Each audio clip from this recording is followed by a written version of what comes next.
how OCD affects students. Hi, I'm Julie and I post regular videos on how to support a child with OCD. And in this video, I'm going to try and cover how OCD can impact a child's school life as well as their home life.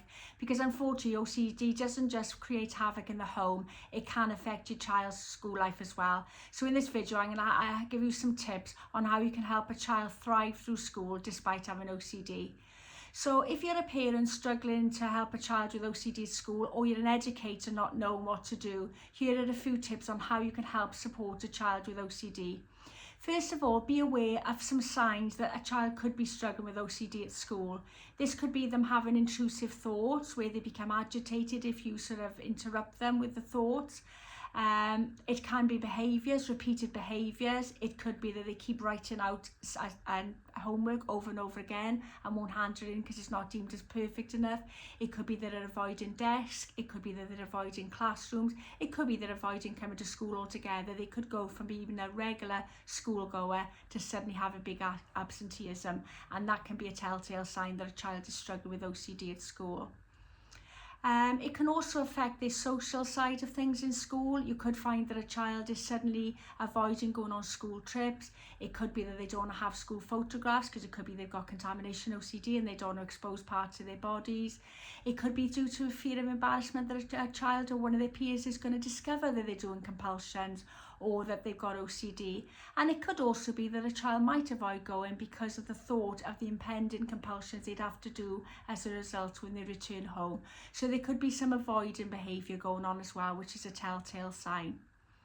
Their child could also have perfectionism OCD, where they might have to have their equipment set up in such a way and they might want to do it over and over again. They might be embarrassed that people are picking up on that. It could be that they're writing out their tasks over and over again because it doesn't look right.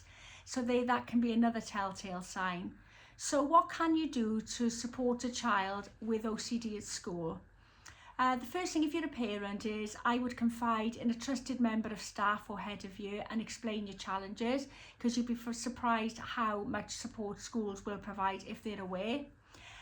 If you're actually a person working in a school, here are some tips. The first thing I would say is to be very, very discreet. Don't draw attention to a child's compulsions, and don't draw attention to things that might be unusual, like they could be leaving school equipment in school. That could be because it's contaminated, they're avoiding taking it home. Please don't make reference to it. If you suspect a child's got OCD, don't mention in front of others. Please pull them to the one side. Another thing you can do is provide a safe space for them to work, a calm space where they haven't got to give you any notice, that they can just be excused, and you can always say they're popping photocopying or give some other reason or feeling unwell, but just have a library or some quiet space where they can work if they're feeling affected by OCD and not able to cope.